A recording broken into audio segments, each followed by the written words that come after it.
the right to choice. Abortions are a highly emotional, controversial topic in society today.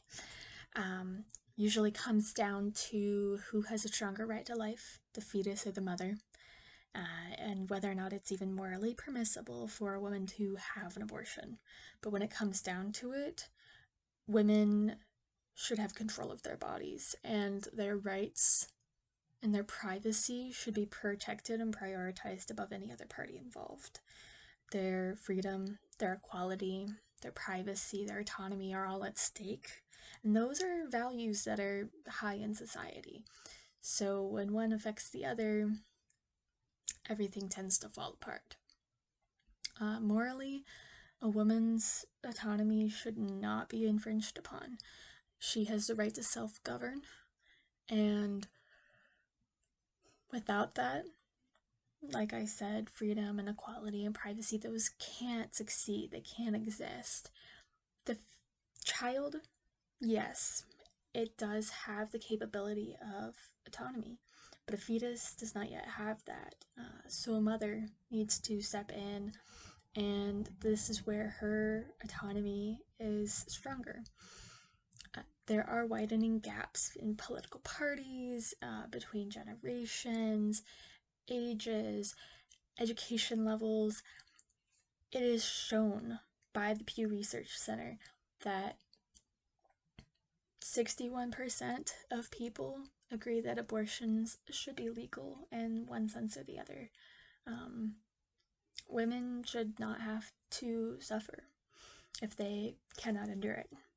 Barbara Hewson, a woman and a barrister, provides a unique perspective from a law standpoint.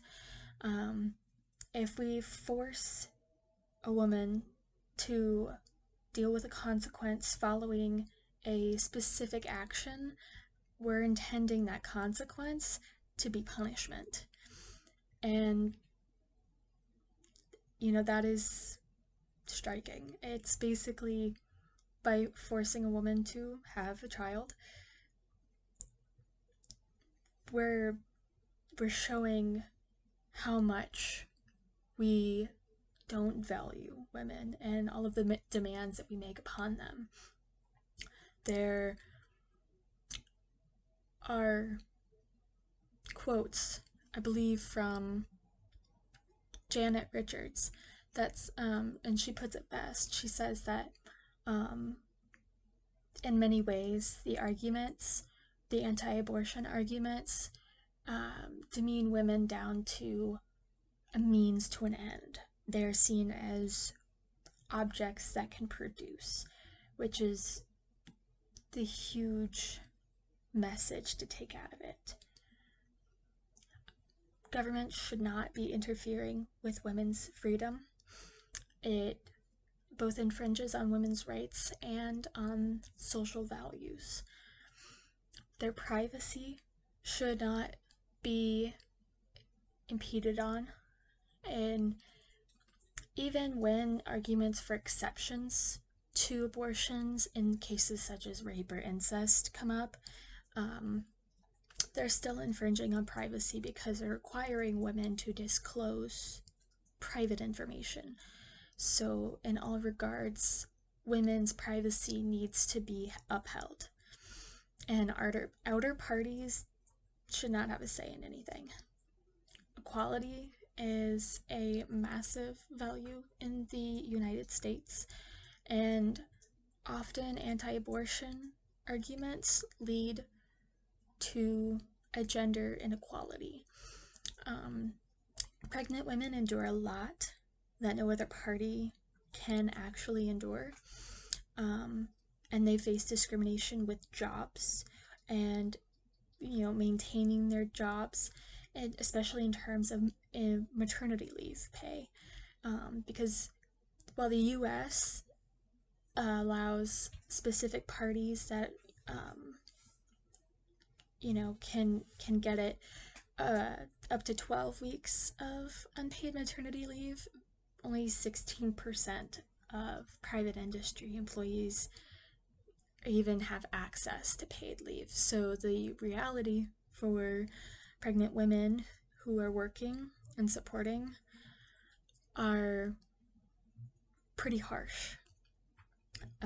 And often women have to return to work much sooner. There is research that shows that the longer the woman stays home after pregnancy, the less depression and less domestic violence and less the bond between the child and mother is tense.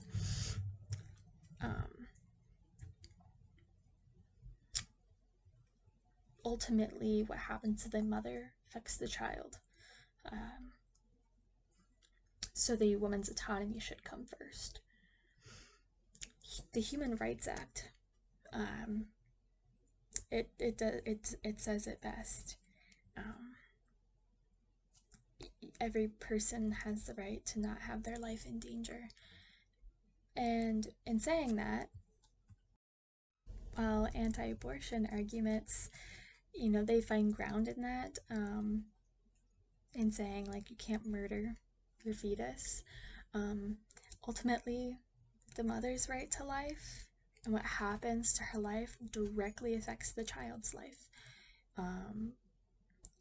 And her right to life involves her privacy and her autonomy. When those are taken away, there's a disproportionate inequality, and that ultimately harms both the mother and the child. There are many reasons why women seek abortions, but ethically, a woman should be able to make her own judgments, despite the context, despite her reasons. And in the end, it is women's free will that needs to be upheld, not devalued. Otherwise, a women's rights are immorally hurt, and their future success and their care for their child is jeopardized. The societies that are implementing these laws are also going to be devalued. And while protection of prenatal life is legitimate, the unborn child's rights do not supersede the one carrying the child.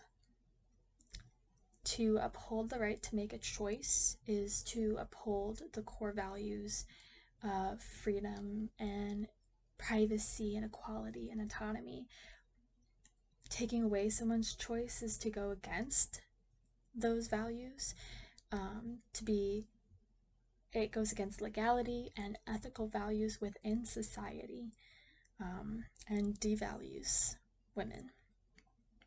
So it's in the best interest of every party to support a woman's choice.